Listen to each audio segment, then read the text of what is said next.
अस्सलाम वालेकुम अहमद महबूब। अस्सलाम वालेकुम। अस्सलाम वालेकुम। अहमद साहब, welcome to learning from life शुक्रिया बहुत बहुत। Series of conversation with overseas Pakistanis. I am Farzana Shahid, coordinator of learning from life. आप कैसे हैं? बहुत first class. I am learning from life. Great. अच्छी बात है। अब हम भी आपसे जो आपके तजुर्बात हैं उससे मुस्तफीद होने की कोशिश करेंगे। जो आपसे सुनेंगे, जो आपने लर्न किया है, वो आप हमारे साथ शेयर करिए, तो इंशाल्लाह ताला फिर उसको हम भी फॉलो करेंगे और कुछ सीखेंगे जरूर जिंदगी से। तो आप कैसे हैं? मैं बिल्कुल, अब मैं समझता हूँ अपने आप को जिंदगी में मेरे जितना इससे ज्यादा मैं तंदुरुस्त और सेहतमंद मेरे ख्याल से अपनी जिंदगी में कभी नहीं था।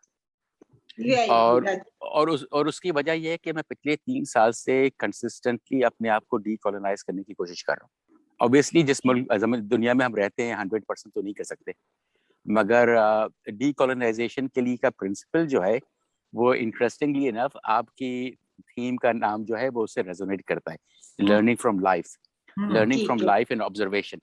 लोगों से सीखना, ऑब्जर्वेशन से सीखना, मुशाहिदे को तेज करना, अपने सारे सेंसेस, 5 सेंसेस से रहना। हम देखिए कि हमारी जिंदगी में अब खासतौर पे जब इंटरनेट बेस्ड लर्निंग है, सब कुछ इंटरनेट बेस्ड है, लोगों का काम इंटरनेट बेस्ड है, हम अभी भी इंटरनेट पे काम कर रहे हैं। तो हर दफा जब आदमी इंटरनेट पे जाता है या टीवी पे जाता है या किताब पढ़ता है, तो वो इंसान अपने आप को अपनी जियोग्राफिकल लोकेशन से डिस्प्लेस कर देता है।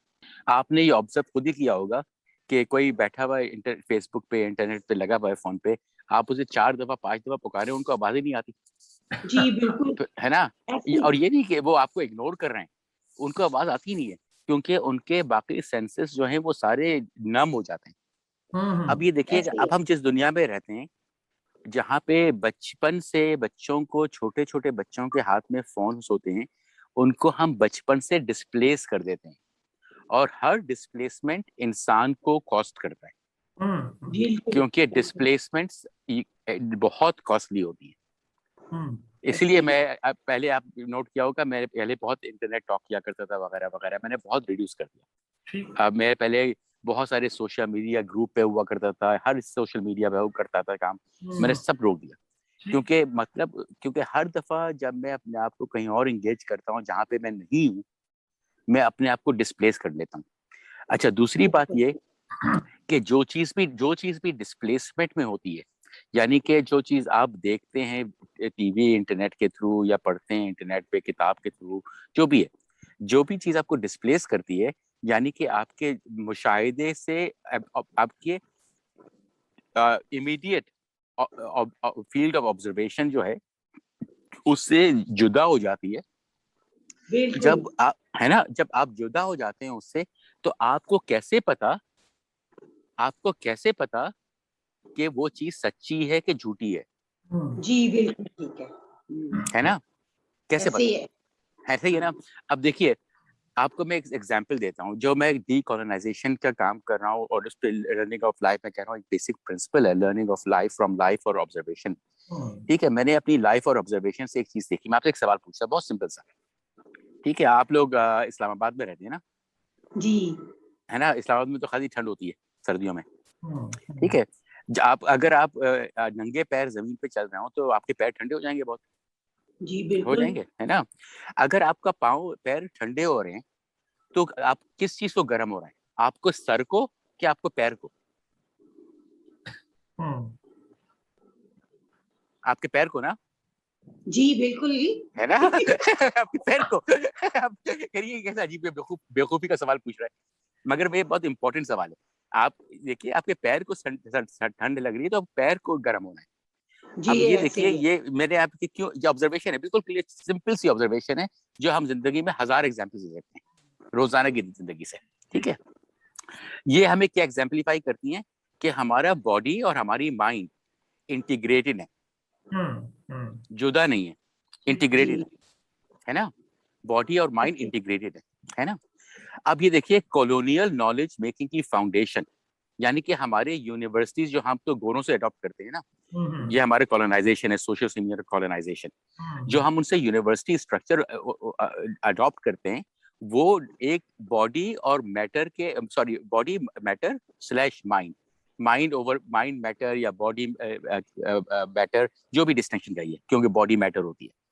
तो मैटर और माइंड का डिस्टिंक्शन, जो कि डेकार्ट्स, जो इनका एक फिलोसोफर था, कॉलोनियल फिलोसोफर, उसकी फिलोसफी थी कि माइंड और मैटर डिफरेंट है। आपने एक प्रोवर्ब सुने होंगे, माइंड ओवर मैटर, है ना? ये क्या है? अब ये माइंड और मैटर का डिस्टिंक्शन, जो कि मैंने आपको अभी, आपने खुद ही बता दिया कि एग्जिस्ट नहीं करता, ठीक है? आपके माइंड और आपका बॉडी इंटीग्रेटेड है। तो ये जो डिवीजन जो इन्होंने हाइपोथेसाइज किया फिलोसॉफिकली, इस पे ये ऑब्जर्वेशनली तो इसकी रियलिटी एग्जिस्ट नहीं करती। मगर अब आप ये देखिए कि यूनिवर्सिटी का स्ट्रक्चर, फाउंडेशनल स्ट्रक्चर इस डुअलिटी के ऊपर बेस्ड है ना? तो मैटर जो है वो फिजिक्स में चला जाता है, केमिस्ट्री में चला जाता है, बायोलॉजी में चला जाता है, मेडिसिन में चला जाता है, अला बला। और माइंड जाता है साइकोलॉजी में और एंथ्रोपोलॉजी और सोशियोलॉजी और लिंग्विस्टिक्स और इकोनॉमिक्स और अला बला। अब ये जो डिवीजन इन्होंने क्रिएट किया है फैकल्टीज के अंदर और जो नॉलेज कंस्ट्रक्शन के अंदर, जो कि माइंड और मैटर के डिस्टिंक्शन के ऊपर बेस्ड है, ये माइंड और मैटर का डिस्टिंक्शन ही जब सच नहीं है, ठीक है, जब ये माइंड और मैटर का डिस्टिंक्शन ही सच नहीं है, तो इनकी बाकी बातों पे आप कैसे यकीन कर सकते हैं? आप देख रहे हैं हमारी फाउंडेशनल नॉलेज, जिसको हम अज्यूम कर लेते हैं क्योंकि हम बचपन से ये किताबें पढ़ते हैं, instead of learning from life हम इनकी बकवास पढ़ते हैं और इनकी झूठ पढ़ते हैं, और हमारे करिकुलम्स में इनका झूठ डाला जाता है। और ये सारा का सारा लिटरेसी बेस्ड एजुकेशन झूठ है। मसला लिटरेसी बेस्ड एजुकेशन इटसेल्फ है, क्योंकि लिटरेसी अगर यूनिवर्सल होती तो हर दुनिया का हर इंसान के पास होती। जैसे बोली है, बोली हर इंसान के पास है, तो ऑब्वियसली अगर कोई डिसेबिलिटी जिसे हम कहते हैं वो है तो एक अलग बात है, उसको आप हटा दें तो हर इंसान के पास बोली है। बिल्कुल है, ठीक है, यूनिवर्सल है बोली। इसलिए मैं बोली कहता हूँ, मैं लैंग्वेज इस्तेमाल नहीं करता, क्योंकि बोली ओरल है, हर किसी के पास है ना? और मैं लैंग्वेज को पसंद नहीं करता इस्तेमाल करना, क्योंकि लैंग्वेज में लिटरेसी और ओरल लैंग्वेज को ये कंबाइन कर देते हैं और नॉर्मलाइज कर देते हैं कि जैसे कि लैंग्वेज ओरल होती है और रिटन होती है। ये झूठ है, ठीक है, क्योंकि लिटरेसी अगर यूनिवर्सल होती तो हर दुनिया के इंसान के पास लिटरेसी भी होती। अगर देखिए एक फाउंडेशनल झूठ, अब इन्होंने जो एक चीज दुनिया में लोगों के पास है ही नहीं, उसके बेसिस के ऊपर उन्हें के पूरे एजुकेशनल स्ट्रक्चर्स और ये स्ट्रक्चर सारे बना दिए। तो उससे ऑटोमेटिकली जिन लोगों के पास लिटरेसी नहीं है, जिन लोगों के कल्चर्स में, लैंग्वेजेस में लिटरेसी नहीं है, वो ऑटोमेटिकली डिसएडवांटेज हो जाते हैं, हो जाती है। देखिए ये तरीका है कॉलोनाइजेशन का, ये सोशियो सिमियोटिक कॉलोनाइजेशन का एक तरीका, ठीक है। उसके बाद जैसे मैं आपसे कह रहा था, इन्फिनिट्स को फाइनाइट बना देते हैं। भाई नंबर सिस्टम तो नंबर्स तो इन्फिनिट होते हैं, यानी कि पैसा इन्फिनिट है, हमारी आपकी जिंदगी में फाइनाइट है। कौन फाइनाइट करता है? स्टेट करती है, और स्टेट को मेंटेन करते हैं हमारे कॉलोनियल पावर्स, ठीक है। नॉलेज इन्फिनिट सिस्टम है, नॉलेज को उन्होंने फाइनाइट बना दिया, रैंकिंग्स बना दी, हर तरह की अलग अलग बना दी। जब भाई सिस्टम इन्फिनिट है तो इन्फिनिट सिस्टम के अंदर तो हायरार्कीज एग्जिस्ट कर ही नहीं सकती, इम्पॉसिबल, क्योंकि सिस्टम इन्फिनिट है। सिर्फ फाइनाइट सिस्टम्स के अंदर आप हायरार्कीज क्रिएट कर सकते हैं, ठीक। तो इन्होंने ये क्या करते हैं, ये इन्फिनिट्स को फाइनाइट बना के फाइनाइट के मैनेजर बन जाते हैं और उसके रिसोर्सेज को मैनेज करते हैं, डिस्ट्रीब्यूट करते हैं और इवैल्यूएट करते हैं और हर किसी की जिंदगी खराब करते हैं, ठीक। यानी कि जिस इलाके में, जी अहमद साहब, थोड़ा सा जो हमारा आज का सवाल है उसकी तरफ आते हैं। जी बिल्कुल बिल्कुल बिल्कुल बिल्कुल। तो सवाल ये है कि सिंपल सा सवाल है कि जिंदगी को आप कैसे कंपेयर करते हैं जो पाकिस्तान में और यहाँ ऑस्ट्रेलिया में जहाँ पे आप रह रहे हैं, और इसमें 4 डायमेंशंस हैं, जिसमें एक तो फैमिली लाइफ है, दूसरा लाइफ एट वर्क प्लेस है, और पब्लिक लाइफ है, और लास्ट में पॉलिटिकल या गवर्नेंस स्ट्रक्चर के अंडर जिसमें आप यहाँ पे हैं और पाकिस्तान में थे, हम अभी भी यहाँ पे हैं। तो ये 4 डायमेंशंस पे जो है ना हम चाहेंगे कि आप गुफ्तगू करें। तो starting with family life, how do you compare your life here in Australia from life in Pakistan? जी देखिए, इंसान जहाँ जाता है वो इंसान खुद होता है। आप जो आप अपने जब भी आप मुख्तलिफ लोगों से मिलते हैं, तो जो आपकी तहजीब होती है, आपके तौर तरीके होती है, आपकी सोचें होती हैं, वो एक और ग्रुप ऑफ लोगों के साथ एक्सचेंज होती है। और आप एक समझिए पिजन कल्चर बना लेते हैं, जो ना उनका होता है ना आपका होता है। एक कॉम्प्रोमाइज्ड होता है जो एक चीज इफेक्टिवली काम करती है। तो ये हम नोट करेंगे कि इमिग्रेंट कम्युनिटीज दुनिया में जहाँ जहाँ पे होती हैं, जहाँ पे खासतौर पे बहुत सारी कम्युनिटीज होती हैं, तो उनके अपने आपस के इंटरेक्शनल पैटर्न्स अपनी कम्युनिटीज के अंदर, डिफरेंट ग्रुप्स के अंदर, इंटर ग्रुप कम्युनिकेशन के अंदर एक समझिए कि पिजन कल्चर्स बन जाते हैं। हाँ ठीक है। जो कि क्रिएट होते हैं आउट ऑफ नेसेसिटी। तो इस तरह एक तो लोगों के एग्जिस्टेंस है, होता है कि फैमिली के अंदर ये सारी चीजें, ठीक है। तो अब यहाँ पे जहाँ पे मैं रहता हूँ, यानी कि मैं तो अब रहता हूँ, आप लोग देख रहे होंगे मैं जंगल में रहता हूँ एक्चुअली। तो ये फार नॉर्थ क्वींसलैंड है। ये गांव का नाम है, देहात का नाम है कोएन। यहाँ पे की आबादी कुछ 200 के करीब है। और ये यहाँ से सबसे बड़ा शहर जो है वो केन्स है, जो कि हो सकता है लोगों ने नाम सुना हो केन्स का। तो केन्स यहाँ से 700 किलोमीटर दूर है। मैं केन्स से 700 किलोमीटर नॉर्थ हूँ। तो नहायत ट्रॉपिकल गर्म इलाका।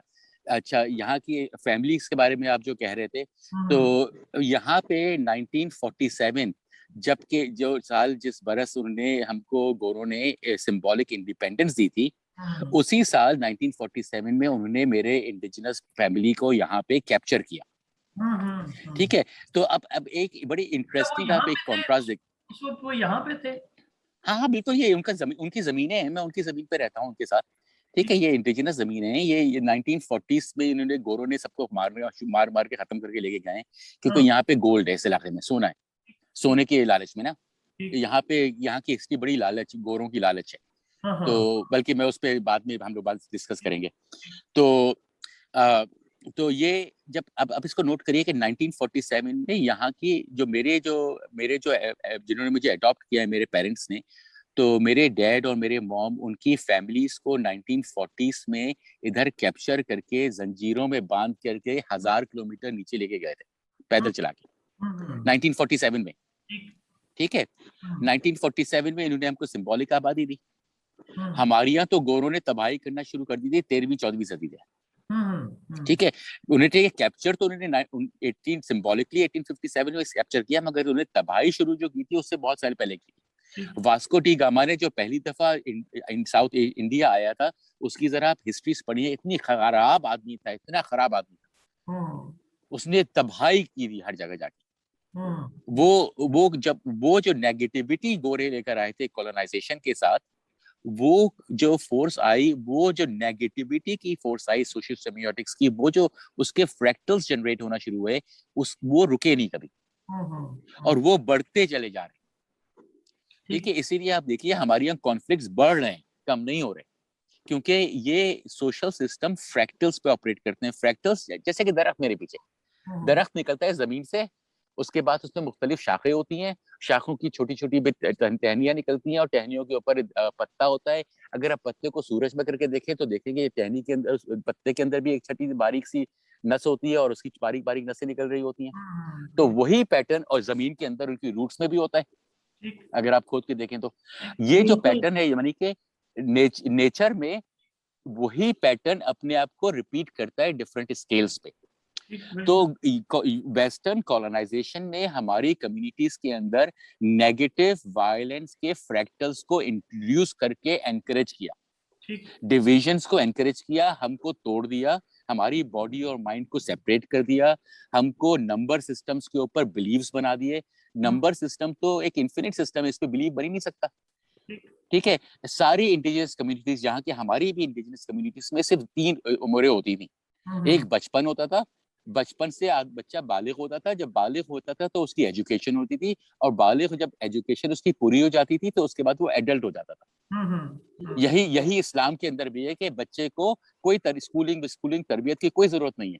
7-8 साल का जब बच्चा हो जाए तो तरबियत शुरू करो, जब वो बालिग हो जाए तो उसके बाद वो एडल्ट हो जाता है, उससे पहले कोई चीज फर्ज नहीं है। तो ये देखिए, ये इंडिजिनस कम्युनिटीज में थ्रू आउट द वर्ल्ड थी, जो कि यहाँ पे भी थी।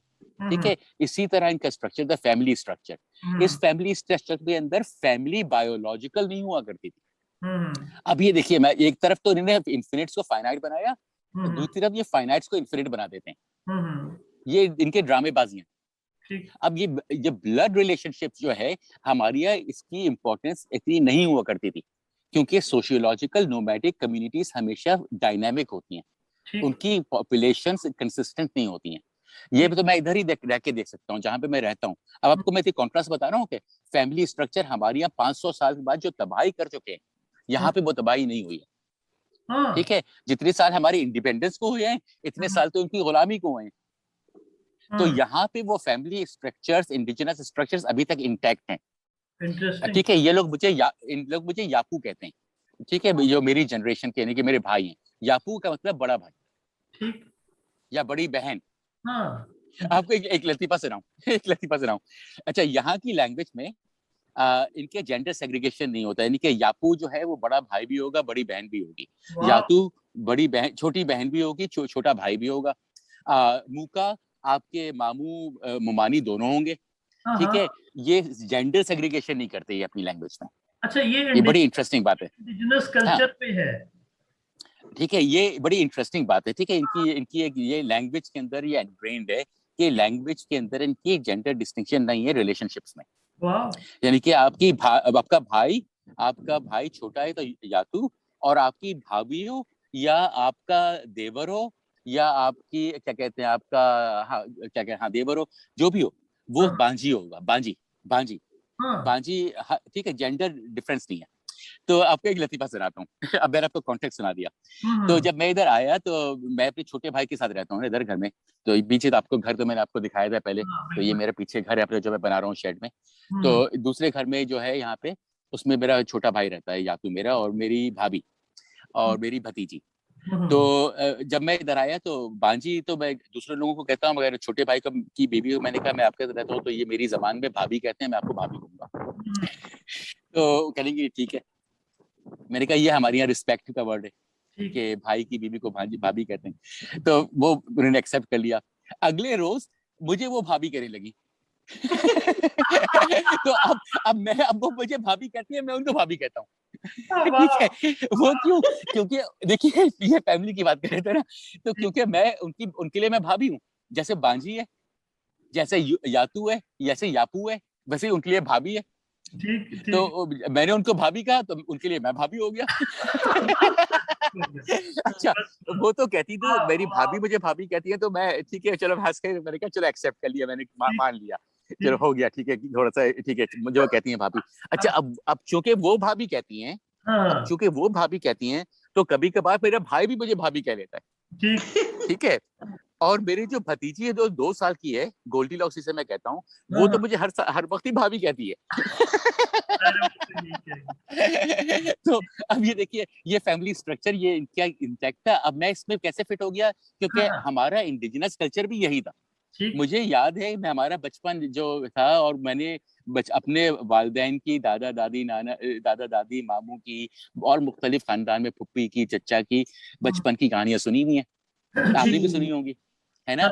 हमारे यहाँ भी यही था। हमारे यहाँ नाम नहीं थे, हमारे यहाँ रिश्ते थे। हम नाम नहीं लेते थे, हम रिश्ता कहते थे, है ना? देखिए, अब ये देखिए कि इंडिजिनस कल्चर्स में कितनी यूनिटी है, चाहे वो हम अपने साउथ एशिया में हो, चाहे वो ऑस्ट्रेलिया में हो। कितनी एक सिमिलैरिटी है कि हमारी यहाँ और उनकी यहाँ, दोनों की यहाँ रिलेशनशिप्स होते हैं। हम नाम नहीं देते चीजों को। नाम किसने हमको दिए? गोरों ने। उर्दू का नाम गोरों ने दिया, हिंदी का नाम गोरों ने दिया, इस्लाम का नाम गोरों ने दिया, हिंदुइज्म का नाम गोरों ने दिया। अब ये देखिए, हर नाम देते हैं, उर्दू सारी लैंग्वेजेस का नाम देते हैं। पंजाबी का नाम उन्होंने दिया, सराइके का नाम तो हमने खुद बनाया, मगर उन्हीं की हिस्ट्री से आया। ब्राहवी उन्होंने क्रिएट की, बलोची उन्होंने बनाए। ये देखिए, ये और किस बेसिस के ऊपर कि ये लैंग्वेज का एनालिसिस करते हैं, स्ट्रक्चरल। और स्ट्रक्चरल एनालिसिस के बेसिस के ऊपर जो स्ट्रक्चरल डिफरेंसेस होते हैं, उसके बेस के ऊपर ये डिफरेंट नाम दे देते हैं, और उसके बेसिस पे लोगों को बांट देते हैं। यहाँ पे ये नहीं है। यहाँ पे नाम भी रिलेशनशिप है और जबान भी रिलेशनशिप है। आप उस बोली में बोलते हैं जो वो आपकी रिलेशनशिप होती है। तो अगर आप मेरे फेसबुक पे वीडियो देखेंगे तो आप रिसेंटली जो मैं इधर लगा रहा हूँ अपनी खासतौर पर भतीजे के साथ, तो आप नोट करेंगे मैं अपने भतीजे के साथ अपनी बोली बोलता हूँ, मैं अंग्रेजी नहीं बोलता। अपनी भतीजे के साथ यहाँ पे मैं बोली बोलता हूँ। हाँ। और मेरे देखा देखे उसके दादा दादी भी उसकी अपनी बोली बोलने लगे, अंग्रेजी बोलना छोड़ दी, क्योंकि मैं उससे अपनी बोली बोलता हूँ, वो भी अपनी बोली बोलते हैं। बच्ची हर तो बोली समझती है, हर बच्ची बोली समझती है। आप उसके साथ उर्दू में बात करते हैं?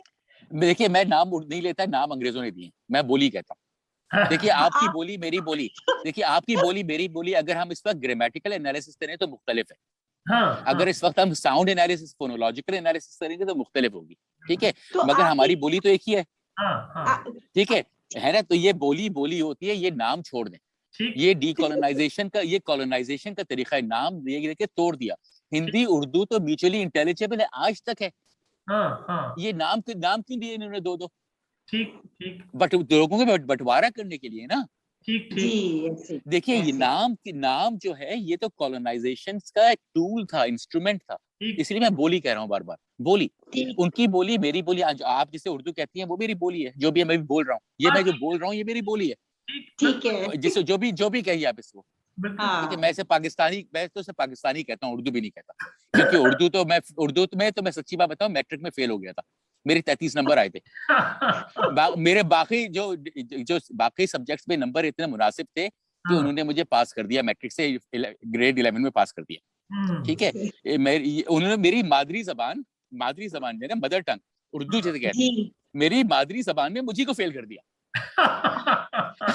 ये तो नतीजे है, ये तो तरीका है कि आप किसी को उसकी मादरी जबान में बहिल कर देते हैं। तो ये तो आप देखिए, ये तो स्कूलिंग की बुलिंग है, हैरेसमेंट है। Schooling as a institution harassment constitution है, बुलिंग कंस्टिट्यूशन है। अच्छा अहमद साहब, उधर जी थोड़ा सा इससे मूव करें towards public life, social public life, उसको थोड़ा कंपेयर करें। फिर आपसे लगता है बहुत से सेशन हमें रखने पड़ेंगे। देखिए सोशल पब्लिक लाइफ, देखिए पहले तो मैं सिडनी में रहता था। अब ये सारी बातें मैं आपको इंडिजिनस कम्युनिटी से बता रहा हूँ, क्योंकि मुझे अडॉप्ट किया है एबोरिजिनल कम्युनिटी ने, और सिर्फ ये अडॉप्ट नहीं किया बल्कि उन्होंने मुझको इंडिजिनस पर्सन माना। उन्होंने वो मुझसे कहते हैं कि you are from a tribe from another land and now you are from our land. ठीक है। तो ऑस्ट्रेलिया की फेडरल गवर्नमेंट के लॉ के थ्रू 3 फीचर्स होते हैं एबोरिजिनल होने के लिए, 3 पॉसिबल रूट्स होते हैं आपको एबोरिजिनल होने के लिए। पहला कि लोग आपको रिकॉग्नाइज करें एबोरिजिनल, दूसरा कि आप रहते हो, तीसरा ये कि अगर आपकी परवरिश हुई हो उनसे, ठीक है। उनकी मैं जमीन पे रहता हूँ, वो मुझे इंडिजिनस मानते हैं और परवरिश मेरी कर रहे हैं, मुझे अपने तौर तरीके सिखा रहे हैं। तो अब मैं एबोरिजिनल ऑस्ट्रेलियन हो गया हूँ, ठीक है।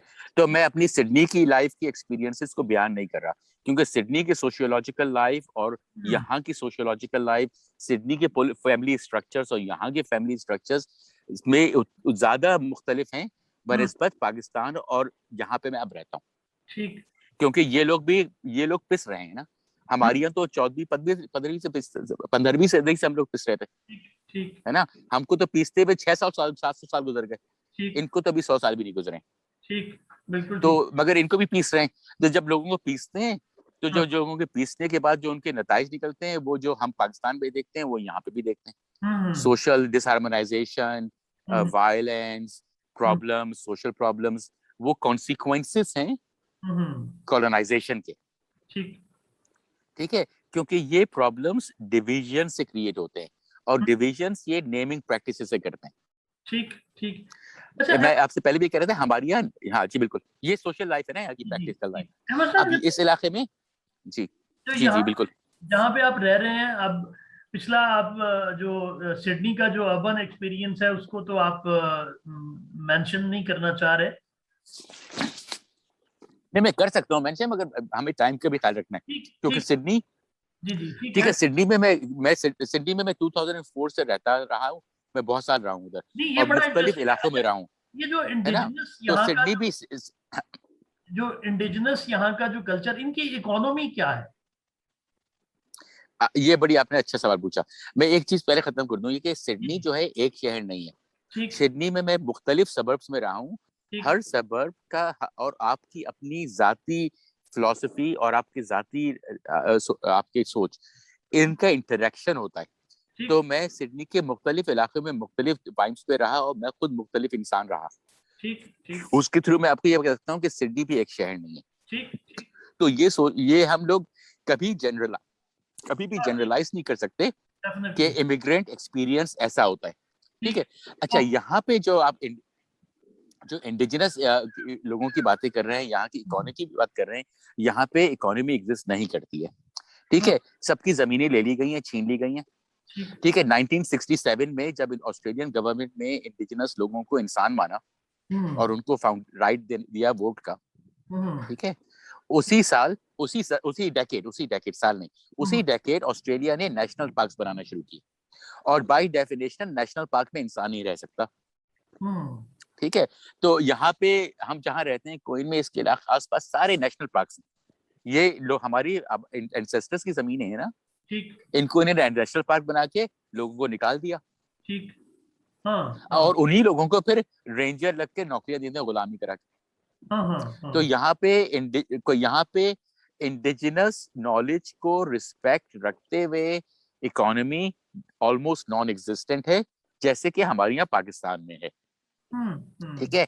इंडिजिनस नॉलेज के बेस पे हमारे यहाँ भी कोई इकोनॉमी एग्जिस्ट नहीं करती, गुलामी करती है एग्जिस्ट हमारे यहाँ। और यहाँ पे भी वही मैनिफेस्टेशन और वही पॉलिसी वही गोरे अप्लाई करते हैं, क्योंकि ये सारे प्रिंसिपल्स वही हैं।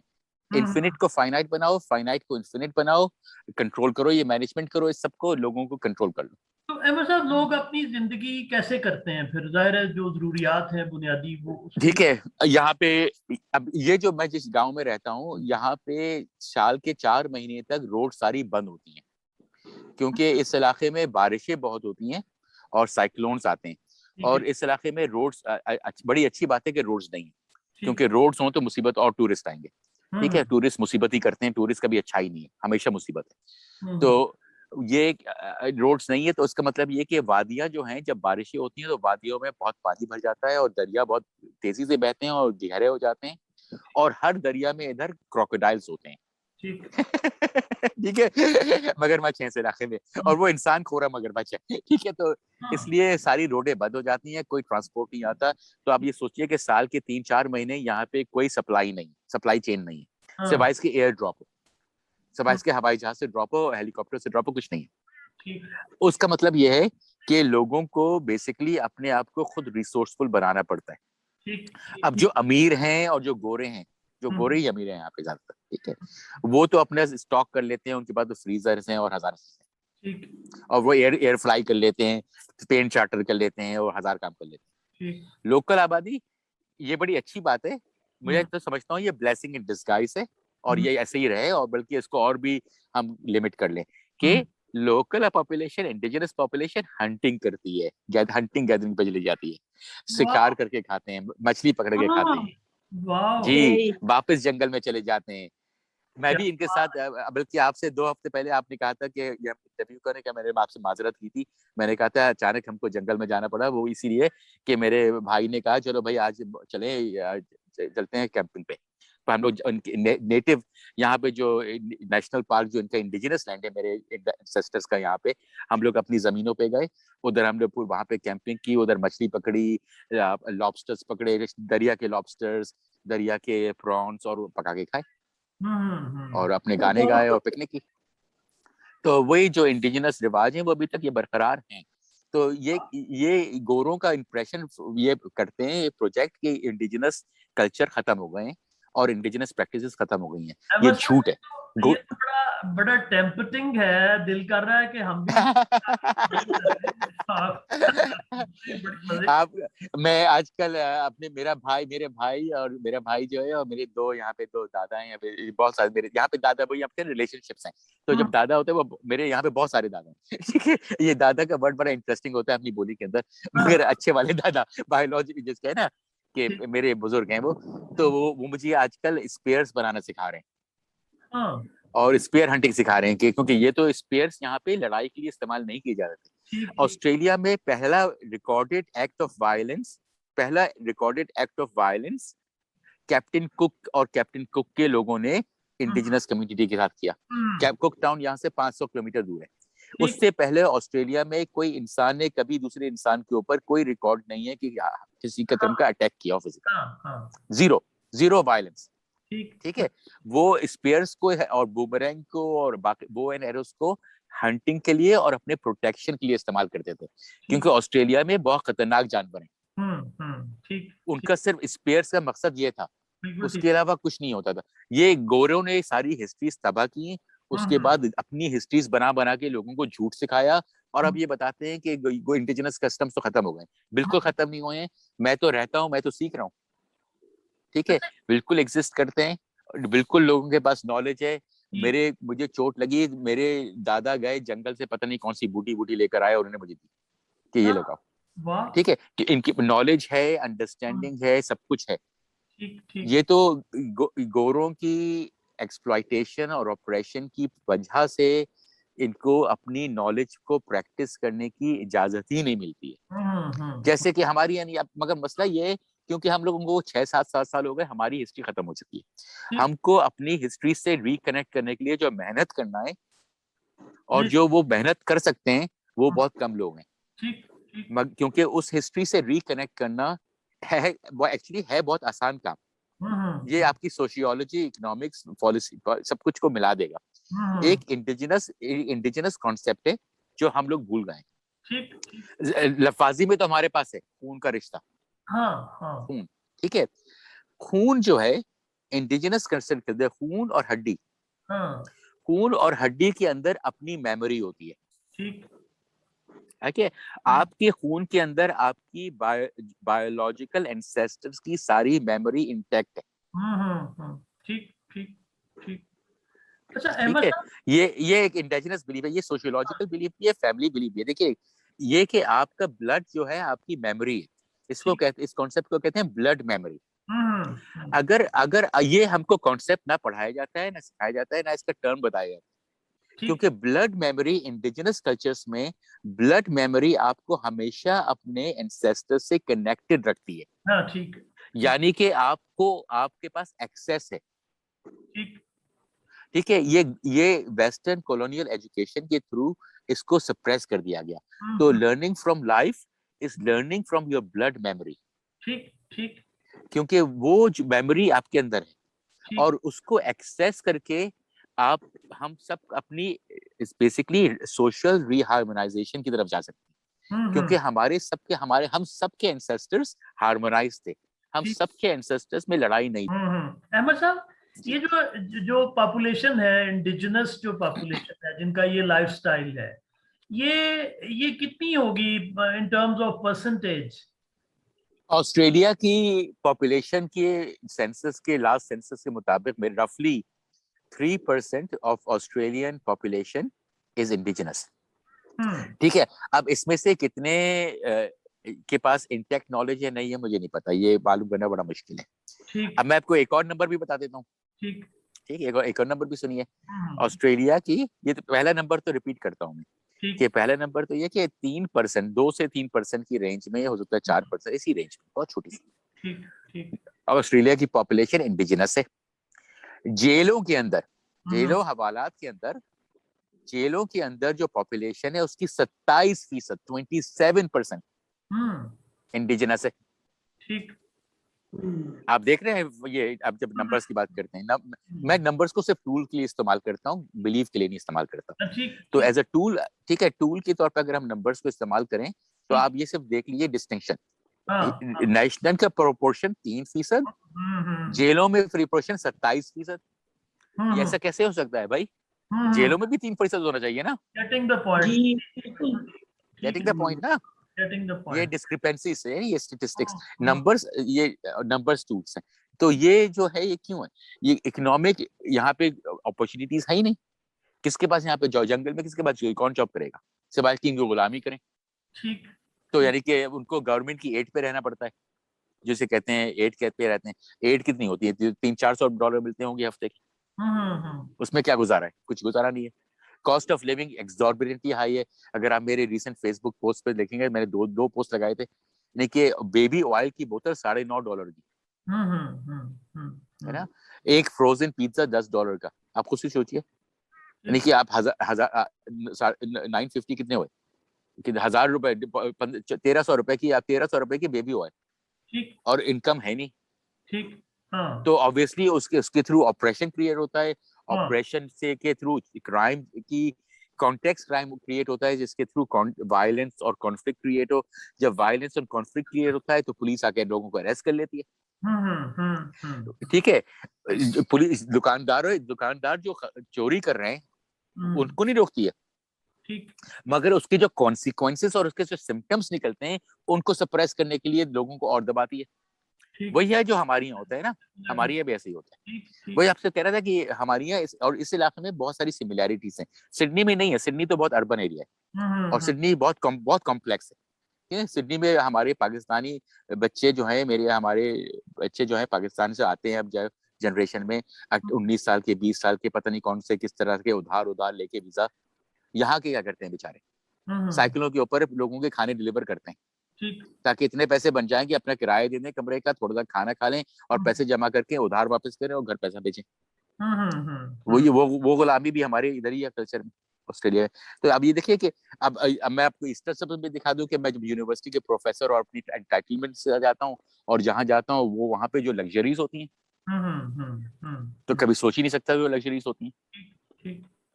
ठीक है, तो कॉन्ट्रास्ट जो है बहुत ऑब्वियस है, हमको सिर्फ आंखें खोल के देखने की जरूरत है। ठीक, अहमद साहब, ये जो जरूरियात हैं बेसिक सी, वो मतलब की सिचुएशन तो आपने बता दी और बड़ी इंटरेस्टिंग जो तरीके से, वो आपको जब लेनी पड़ती है तो यहाँ पे क्या, कितनी दूर आपको जाना पड़ता है, क्या उसका है तरीका? देखिए, इस गांव में एक पब है, दो दुकानें छोटी छोटी जो एक ही ओनर करता है। ठीक है, और जिसमें पेट्रोल के टैंक पे मिलता है आपको। उसके बाद बेसिक हेल्थ केयर फैसिलिटी है, पुलिस स्टेशन है, ये एक बच्चों का प्राइमरी स्कूल है। पूरे के पूरे केप यॉर्क यानी कि 700 किलोमीटर की रेंज में कोई हाई स्कूल नहीं है। ठीक है, मैं आपको पता है, मैं अपने जो पाकिस्तान में अपने जो भाई हैं नॉर्दर्न पाकिस्तान में, उनके साथ मैंने बहुत मिलकर काम किया। तो वही हम लोग स्वात में भी जाके देखते हैं, 300 किलोमीटर 400 किलोमीटर की रेंज में कोई हाई स्कूल नहीं है, यहाँ पे भी नहीं है। ठीक है, तो ये सारे चीजें तो यहाँ पे एग्जिस्ट करती हैं। हमारी बात हुई थी कि फैसिलिटीज जो है या मार्केट। हाँ, तो मैं ये आपको बता रहा हूँ, 2 दुकानें, अब इसके अलावा यहाँ पे कुछ नहीं है। दोनों दुकानें जो हैं बेसिकली टूरिस्ट्स के लिए हैं, लोकल्स के लिए नहीं है। उनके दाम जो हैं वो यहाँ अगर शहर से कंपेयर, जी मैं आपसे कह रहा था, यहाँ पे देखिए 2 दुकानें हैं और उनकी एग्जॉर्बिटेंट प्राइसेस हैं। दूसरा ये कि वो सिर्फ टूरिस्ट को कैटर करती हैं, यानी कि टूरिस्ट की जो इंटरेस्ट की चीजें हैं वो रखती हैं, जो मुकामी लोगों की जरूरियात की चीजें हैं वो नहीं है यहाँ पे। यानी कि मैं आपको देख रहे हैं, मैं अपने घर को खुद ही बना रहा हूँ, खुद ही कंस्ट्रक्शन कर रहा हूँ, तो मुझे कीलें चाहिए थी, कीलें नहीं मिलती इधर। ये थोड़ा इंटरेस्टिंग नहीं है कि वो बहुत सी बुनियादी जरूरत की चीजें आप कह रहे हैं नहीं मिलती, लेकिन कनेक्टिविटी मौजूद है जिसपे आप बात कर रहे हैं, वीडियो कॉल कर रहे हैं। हाँ, कनेक्टिविटी जो, मैं टावर के बिल्कुल करीब रहता हूँ, मेरा ये इसको तो लोग टावर हाउस कहते हैं, क्योंकि यहाँ पे टेल्स्ट्रा का 4G टावर सबसे करीब है। ठीक है, तो उसके बावजूद 4G रिसेप्शन बहुत वीक है। अभी हमारी किस्मत अच्छी है कि हवा बहुत ज्यादा तेज नहीं चल रही है और कुछ ऐसा मौसम नहीं है, वरना हम लोग वीडियो और ऑडियो कंबाइन करके नहीं काम कर सकते। अक्सर मुझे टॉक्स पे और चैट्स पे मुझे अपना वीडियो बंद करना पड़ता है, अपनी मीटिंग्स के दौरान भी मैं अपना वीडियो बंद कर देता हूँ, क्योंकि सिर्फ आज हमारी किस्मत अच्छी है। हाँ, किस्मत अच्छी है। तो इंफ्रास्ट्रक्चर इतना अच्छा नहीं है, कोई ऐसा अच्छा इंफ्रास्ट्रक्चर नहीं है।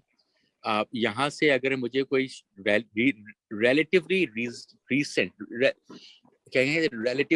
रीजनेबल कीमत पे और वैरायटी चाहिए हो चीजों की, तो मुझे यहाँ से या तो वीपर जाना पड़ेगा जो 300 किलोमीटर है, मगर बहुत लिमिटेड रेंज है। यहाँ पे फिर कुक डाउन जाना पड़ेगा, कुक टाउन, जहाँ पे कैप्टन कुक ने लैंड किया था, वो 500 किलोमीटर है। और अगर मुझे कुछ बड़ी शॉपिंग करना है तो यहाँ से मुझे केन्स जाना पड़ता है, जो कि 700 किलोमीटर है। ठीक, ठीक है, ये अभी मुझे देखिए, ये हमारा रेगुलर जिंदगी है हमारी, अच्छा, क्योंकि हम यहाँ से तो हम लोग खरीद ही नहीं कर सकते चीजें, लोकल पॉपुलेशन है तो अफोर्ड कर ही नहीं सकती, तो केन्स जाना पड़ता है रेगुलर बेसिस पे। एक बात अभी भी मुझे थोड़ी सी वो अनइवन सी डेवलपमेंट लगती है कि बेसिक जो अम्यूनिटीज हैं वो मौजूद नहीं है उस तरह से, लेकिन चले बिल्कुल बुरी, नहीं, तो ये कनेक्टिविटी क्यों मौजूद है? उसकी बहुत सारी बुनियादें, एक जैसे मैं आपसे कह रहे थे पहले, एक डिस्प्लेसमेंट, क्योंकि हाँ, अब उन्होंने एजुकेशन को उस पे कर दिया, काम को इस पे कर दिया, सारी की सारी एंटरटेनमेंट इंटरनेट बेस्ड हो गई। अब यहाँ तक कि जैसे मेरे वर्क प्लेस में मुझे अगर लॉग इन करना हो अपनी लाइब्रेरी में, तो मुझे वो वेरिफिकेशन कोड भेजते हैं जो कि मेरे सेल फोन पे आता है, जो मैं उसे अप्रूव करता हूँ तो मैं अपनी लाइब्रेरी में लॉग इन करता हूँ। ठीक। तो हमारी जिंदगी को इतना टेक्नोलॉजिकली डिपेंडेंट बना दिया है, बेसिक टेक्नोलॉजिकल इंफ्रास्ट्रक्चर फराहम करना पड़ता है, और यहाँ पे नहीं होते इसके। आप और रिमोट चले जाएं तो लोगों के पास सैटेलाइट्स होते हैं, सैटेलाइट इंटरनेट, सैटेलाइट डिशेस। ठीक। यानी कि अगर मैं जहाँ पे रहता हूँ इधर से मैं 20 किलोमीटर बाहर चला जाऊँ तो बिल्कुल मेरे पास सिग्नल नहीं होता। ठीक है, सिग्नल खत्म हो जाता है, कोई सिग्नल नहीं है। उसके बाद सिग्नल अगला मेरे पास मुझे मिलेगा 250 किलोमीटर के बाद। अच्छी बात भी है कि बीच में सिग्नल कभी ना हो। नहीं, बहुत अच्छी बात है, मैं तो खुश रहता हूँ क्योंकि ये हमारी डिस्प्लेसमेंट कम कर देता है, अपने लोगों के साथ टाइम स्पेंड करना मिल जाता है बंदे को। बिल्कुल एग्जैक्टली, हमारी डिस्प्लेसमेंट्स कम हो जाती हैं, लोग आपस में घुलते हैं, मिलते हैं, बातें करते हैं। ठीक है, हंसते भी हैं, लड़ते भी हैं, जो भी होता है, ये तो आपको पता है, सारी बातें होती हैं इंसान की जिंदगी में। तो बस वही है, खुशी खुशी रहते हैं, ठीक है, जिंदा रहते हैं, अपना अपना अपनी शिकार करते हैं, फिशिंग करते हैं, खाना बनाते हैं, खाते हैं। जिस इलाके में मैं रहता हूँ उसको आप पाकिस्तान से बहुत कंपेयर कर सकते हैं। ठीक। अच्छा अहमद साहब, सिडनी को नहीं कर सकते। हाँ ठीक है। अच्छा अहमद साहब, ये जो आपकी जो इंडिजिनस कम्युनिटी है जिसके साथ आपने एक बड़ा ऑर्गेनिक बॉन्ड्स जो हैं वो बना लिए हैं, इसी को हम जब रिलेट करते हैं विद ऑस्ट्रेलियन गवर्नेंस स्ट्रक्चर, उस पर काफी सारी बातें तो पहले भी हुई हैं, लेकिन थोड़ा डायरेक्टली इस पे जब फोकस करें तो what is the nature of relationship with the governance structure? सिर्फ तबाही, लोगों की तबाही और बर्बादी। गवर्नमेंट का काम लोगों को तबाह बर्बाद करके अपनी पावर को कंसोलिडेट करके पुलिस और मिलिट्री के थ्रू एनफोर्स कराना है, और कुछ नहीं है। वो चाहे आप ऑस्ट्रेलिया में हो, चाहे पाकिस्तान में हो, चाहे अमेरिका में हो, हर जगह यही है। ठीक है, क्योंकि ये कॉलोनियल स्ट्रक्चर है, पावर डायनेमिक्स है, तो वो कॉलोनियल स्ट्रक्चर में रहते हैं यहाँ पे भी लोग, वही एग्जैक्टली। तो बल्कि मैंने एक आपको मैंने सोचा था कि एक नज़म जो हम लोग शेयर कर लेंगे छोटी सी, मैंने आपको भेजी थी व्हाट्सएप पे, अगर आप उसे स्क्रीन शेयर करें तो मैं उसको क्विकली पढ़ भी दूं और उसकी रिलेशनशिप जो आपका क्वेश्चन है उससे लिंक भी कर दूं। मैं ट्राई करता हूँ कि अगर ये शेयर हो सके तो, नहीं तो फिर ये है कि हम चाहेंगे कि आपकी वो जो 2 नज़में आपने सुनाई थी ना वो दोबारा सुनाएं ताकि वो रिकॉर्ड हो जाए। अच्छा अच्छा, चलिए आपको वो जो 2 नज़में हैं मेरी, मैंने अहमद महबूब के नाम से आखिरी 2 जो नज़में लिखी हैं, वो पहली जो मैं आपको सुनाता हूँ कि वो एक मेरी प्रेयर है, मैंने एक ही प्रेयर लिखी है आज तक, वो प्रेयर है मदर अर्थ के लिए। और ये देखिए, मदर अर्थ आप दुनिया में किसी भी कल्चर में चले जाएं, हमारे यहाँ भी, इस्लाम में भी, मदर अर्थ की रिस्पेक्ट, हुकूक लिबाद का कॉन्टेक्स्ट ही यही है कि इंसान और हर चीज का ख्याल रखना हमारा फर्ज है। ठीक। तो ये देखिए कि ये इंडिजिनस कॉन्टेक्स्ट जो है हर जगह है। तो मैंने एक छोटी सी प्रेयर लिखी मदर अर्थ के लिए। I am a child of Mother Earth. No, sorry. I am a child of Earth. I am a child of Earth. Kept clean with water. Water which protects me. Water which protects me from being consumed by fire. All loved by the same air. Wow. All loved by the same air. Breathe in.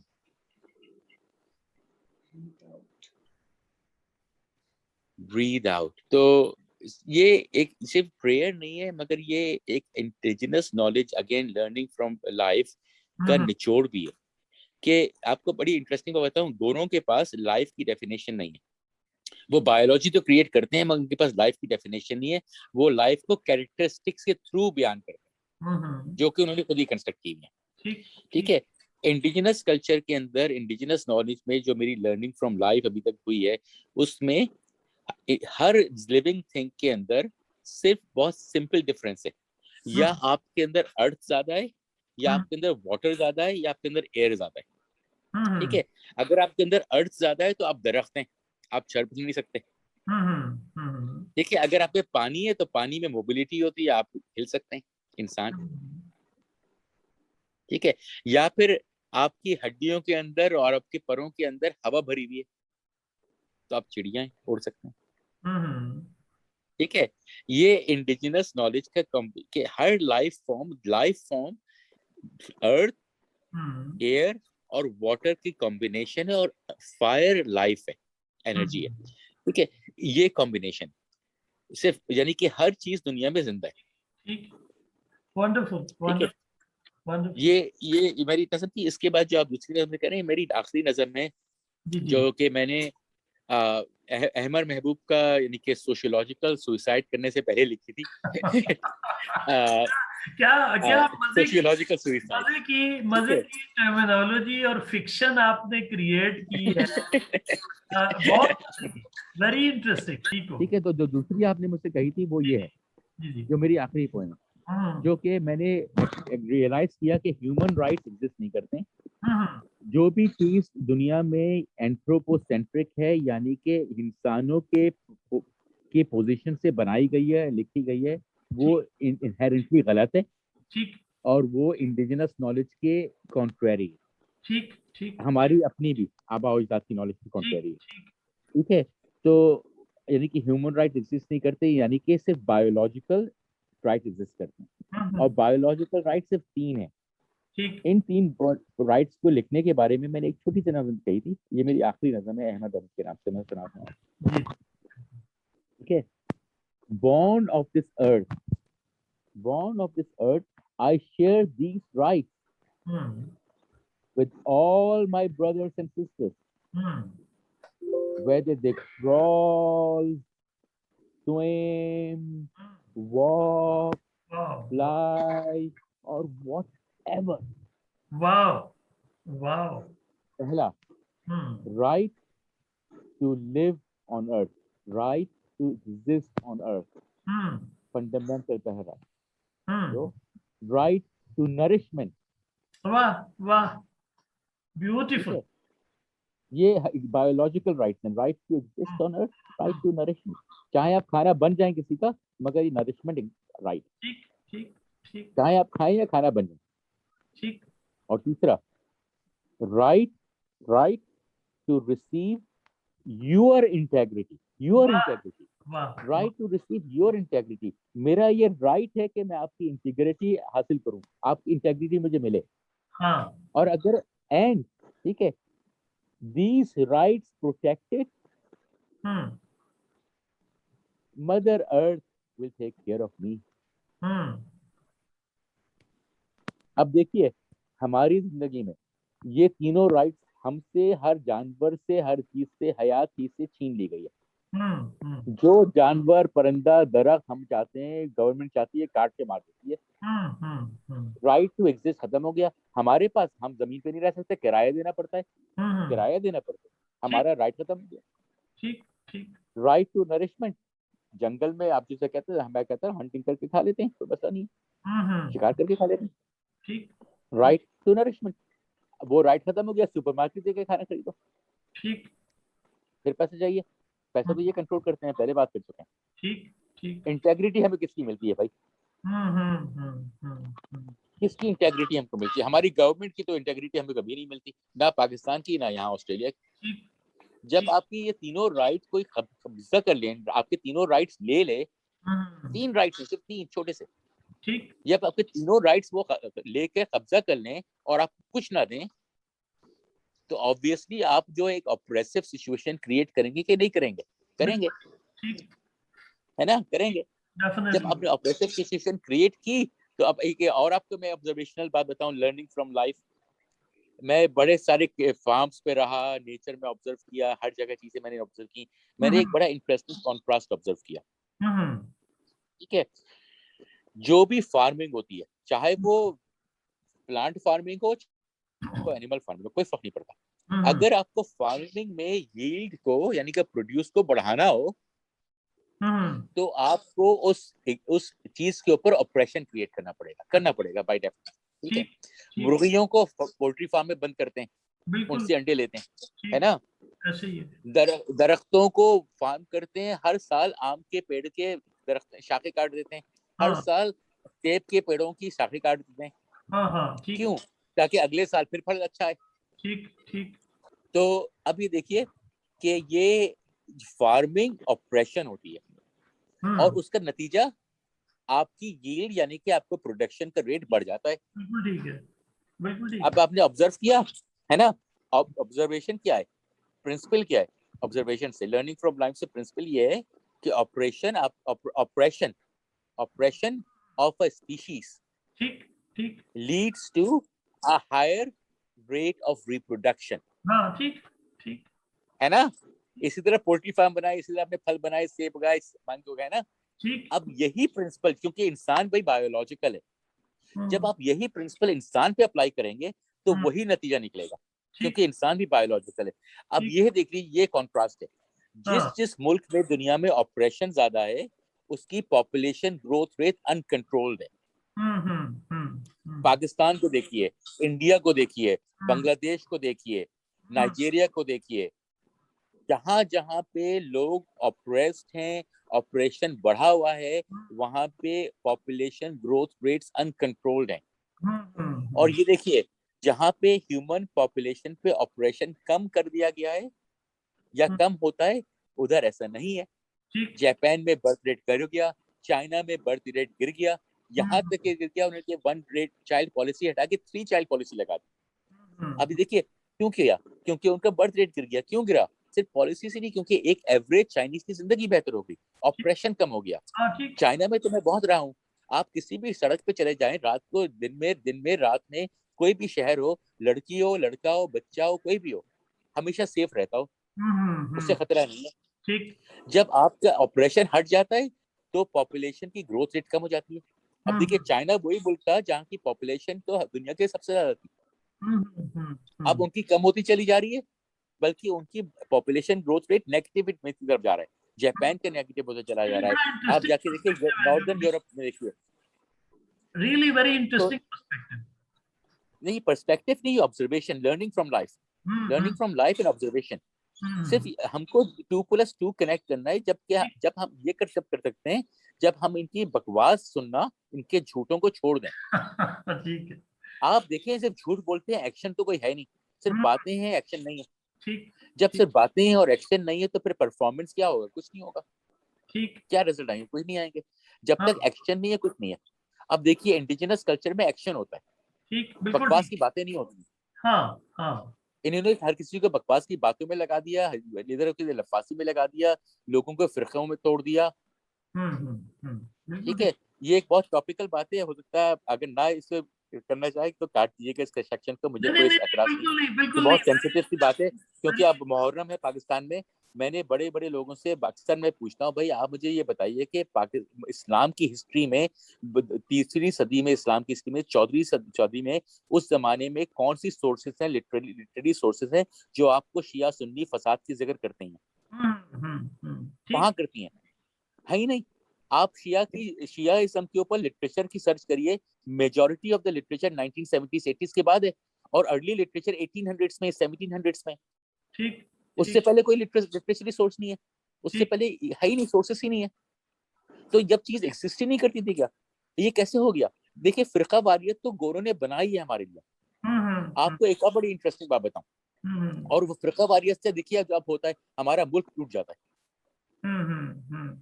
ये करते हैं, ये लोगों को तोड़ते हैं। जबान के बेसिस पे इंडिया पाकिस्तान बना दिया, मजहब के बेसिस पे शिया सुन्नी मुसलमान हिंदू बना दिए, फिरका वारियत किस बेसिस पे? नाम देंगे। अब उर्दू का नाम जिसे हम अपना कौमी जबान कहते हैं, आप उर्दू कह रही थी पहले, मैं तो पसंद नहीं करता ये नाम, ठीक है। ये जो भी आप नाम जिसे कहती हैं, तो ये बताइए कि ये गालिब ने की शायरी के अंदर उर्दू का जिक्र कितनी दफा है भाई? गालिब ने अपने खुतूत में अब कब कहा कि मैं उर्दू लिखता हूँ? ऐसे ही है, एग्जिस्ट ही नहीं करती थी भाई, एग्जिस्ट ही नहीं करती थी, बना दी और उसके बना के छोड़ दिया, ठीक है। अब यहाँ पे जी सॉरी जी करिए बात कंप्लीट की। नहीं आप कहिए। मैं सिर्फ ये कहना चाह रहा था कि एक तो बड़ा कमाल की ये बात हुई कि जो लर्निंग फ्रॉम लाइफ का जो कॉन्सेप्ट है उसको जितना थ्योरेटिकली आपने उसको सपोर्ट किया और रीइंफोर्स किया, वो हमारे लिए बड़ा मजे की बात है। दूसरी बात कुछ है नहीं जी जी, बिल्कुल सही, उसके अलावा कुछ है ही नहीं भाई। लर्निंग सिर्फ लाइफ से होती है, और कुछ नहीं होता। बाकी तो झूठ बताते हैं, किताबों में क्या पता सच है क्या झूठ है। अच्छा, अब उसी कॉन्टेक्स्ट में ना ये जो आप क्रेडिबिलिटी की और एग्जाम्पल सेट करने की बात कर रहे हैं, ये मैं बड़ा क्वेश्चन मेरे लिए हमेशा रहा है। हमारे यहाँ बड़े वो मोटिवेशनल स्पीकर्स जो लोगों की जिंदगी ओवरनाइट तब्दील कर देते हैं, और अक्सर उनको सुन के मेरे जहन में यही सवाल आता है कि भाई ये जो बातें कह रहे हैं इनको प्रैक्टिस क्यों नहीं करते? अगर ये बहुत अच्छी हैं हमारे लिए तो आप खुद क्यों नहीं प्रैक्टिस करते? सिंपल बात यही है। वो अक्सर जो है वो नजर आता है कि वो प्रैक्टिस नहीं करते, कहते हैं ऐसे बस। तो ये बड़ा, इसके साथ मैं बड़ा रिलेट कर पा रहा हूँ बड़ा पॉजिटिवली कि ये बड़ी इंपॉर्टेंट बात है जो आप कर रहे हैं। और इस हवाले से एक आखिरी सवाल आपसे ये है उस सीरीज के हवाले से कि क्या अगर आपने अभी दोबारा कभी रिव्यू करना हो अपना डिसीजन, तो आप पाकिस्तान आना चाहेंगे या यहीं पे कंटिन्यू करेंगे? देखिए, ये एक बहुत कॉम्प्लेक्स क्वेश्चन है, इसका जवाब मैं अभी नहीं देना चाहता। ठीक, और उसकी बहुत सारी वजूहत हैं। ठीक, ठीक है, इसका मैं जवाब अभी नहीं देना चाहता। मैं पाकिस्तान क्यों नहीं वापस आता, क्यों पहले वापस नहीं आया, उसके बहुत ऑब्वियस रीजन ये है कि आप ये देखिए कि ठीक है, सिडनी यूनिवर्सिटी में मेरे साथ बुलिंग होती है। मैं उससे, क्योंकि आप सोचिए जो मैं काम कर रहा हूँ डीकोलोनाइजेशन का, कॉलोनियल एक हाईली कॉलोनियल कंट्री जो कि अभी तक कैप्चर किया हुआ जमीनों पे, कॉलोनियल ऑस्ट्रेलिया, उनकी प्राइम यूनिवर्सिटी के अंदर बैठ के, कॉलोनियल इंस्टीट्यूशन के अंदर बैठ के मैं डीकोलोनाइजेशन की बात करता हूँ, ऑफ नॉलेज मेकिंग। तो आप सोचिए कि मेरी डिस्क्रिमिनेशन और बुलिंग कितनी होती होगी। ये तो मैं लड़ लेता हूँ, ठीक है, मैं खुद इंडिविजुअली हैंडल कर लेता हूँ, ठीक है। ये तो एक एंगल है। अगर ये बताइए कि ये तो मैं कर सकता हूँ यहाँ पे, अगर मैं पाकिस्तान में रह के ये काम कर रहा होता तो आज से मुझे 10 साल पहले मार चुके होते। ठीक है, अगर नहीं मारा होता तो इंस्टीट्यूशनली पॉलिटिकली इतना मुझे सप्रेस कर चुके होते कि मैं कुछ नहीं कर सकता होता। ठीक है, जैसे कि पाकिस्तान में एकेडमिक्स नहीं कर पाते, ये नहीं कि उनमें सलाहियत नहीं है, ये नहीं कि पाकिस्तान में लोगों के पास सलाहियत नहीं है या फिर वो मेहनत नहीं करते। मैं अक्सर लोगों से कहता हूँ हमारे यहाँ लोग थर्ड वर्ल्ड में ज्यादा मेहनत करते हैं गोरों के मुकाबले में, मगर गोरों के पास बर्थ राइट है एडवांटेज का, जो हमारे पास कभी नहीं होता। तो उसकी वजह से हम मारे जाते हैं। और दूसरा ये कि हमको जिस डायरेक्शन में लगाया जाता है वो डायरेक्शन ही नुकसानदेह। जब कोई कार्टिसन डुअलिटी एग्जिस्ट नहीं करती और उसके ऊपर उन्होंने सारी नॉलेज बना के सारे लोगों को पीएचडी कराने लगा दिया है, तो जिस डायरेक्शन में हमको डाल दिया है वो डायरेक्शन ही गलत है। ठीक। अच्छा अहमद साहब, यूनिवर्सिटी के साथ आपकी जो एंगेजमेंट है वो कितनी मतलब किस नौइयत की है? कितना फ्रीक्वेंटली आप एंगेज होते हैं यूनिवर्सिटी के साथ? नहीं, यूनिवर्सिटी से तो मैं रेगुलर फ्रीक्वेंटली ये मैं करता हूँ। जैसे मैं नज़्में अपनी फेसबुक पे लगाता हूँ, तो हमारी यूनिवर्सिटी ऑफ सिडनी का एक इंटरनल है यैमर के नाम से सोशल ग्रुप, उस पर भी मैं सारी ऑल कंपनी को कंटिन्यूसली शेयर करता हूँ। तो मैं सोशल एंगेजमेंट बिल्कुल रखता हूँ, मगर ऑब्वियसली मुझे आज तक तो कोविड है, मगर कोविड नहीं हो तो अदर देन टीचिंग के अलावा तो हमको कैंपस जाने की कोई जरूरत नहीं होती है, तो मैं नहीं जाता कैंपस। क्यों जाऊँ, सिवाय इसके आपको कोई मीटिंग हो तो मैं नहीं जाता, अपने और जगहों पे काम करने के लिए जगह होती है। के साथ आपका रिलेशनशिप जो है उसकी नेचर कॉन्ट्रेक्चुअल है या परमानेंट, उसमें क्या उसकी? नहीं, मैं तो परमानेंट हूँ, बहुत जमाने से परमानेंट हूँ। मैं तो परमानेंट कंटिन्यूइंग जैसे कहते हैं ना अमेरिका में टेन्योर्ड, यहाँ पे परमानेंट। वो तो मैं तो 2004 में ज्वाइन की थी यूनिवर्सिटी ऑफ सिडनी। मैं 2002 मैंने जब अपना पीएचडी से पहले एक अमेरिका में टर्म होती है एबीडी, आप लोग जानते हो शायद, जी जी ऑल जी बट डिसर्टेशन, जी जी यानी कि अपना कोर्स वर्क कर लें, कुछ जी कर जी लें। जी तो जब मैं एबीटी था उस जमाने में पब्लिकेशन खासी मैं पब्लिकेशन कर चुका था ठीक एज एन एबीटी। ठीक और मेरी पहली tenure track position university north Carolina में, ईस्ट कैरोलिना यूनिवर्सिटी में टेन्योर ट्रैक पोजीशन थी ठीक असिस्टेंट प्रोफेसर की एज एन एबीटी, जब मैंने पीएचडी कंप्लीट नहीं किया था ठीक 2002 में। ठीक मैंने अपना पीएचडी उसके बाद 1 साल बाद कंप्लीट किया 2003 में। ठीक और 2004 में मैंने अमेरिका को हमेशा के लिए खुदाहाफिज किया। वो क्यों? क्योंकि जॉर्ज बुश रीइलेक्ट हो रहा था और मैंने डिसीजन ले लिया था कि अगर जॉर्ज बुश रीइलेक्ट हो रहा है तो मुझे इस मुल्क में नहीं रहना। मैंने अमेरिका उस साल छोड़ दिया, ठीक है। और उस वक्त मुझे कहीं, मैंने कहा जहां भी मुझे मौका मिलेगा चला जाऊंगा। तो अच्छा मुझे यूनिवर्सिटी ऑफ सिडनी ने ऑफर दी, मैं इधर आ गया। अहमद साहब, अगेन हेनरी डेविड थोरो के साथ सिमिलैरिटीज बड़ी हैं आपकी। वो वो मैंने आपको पहले सेशन में एक बात सुनाई थी, उसकी एक और बात याद आई आपके इस डिसीजन से, वो मैं शेयर करना चाहूंगा आपके साथ।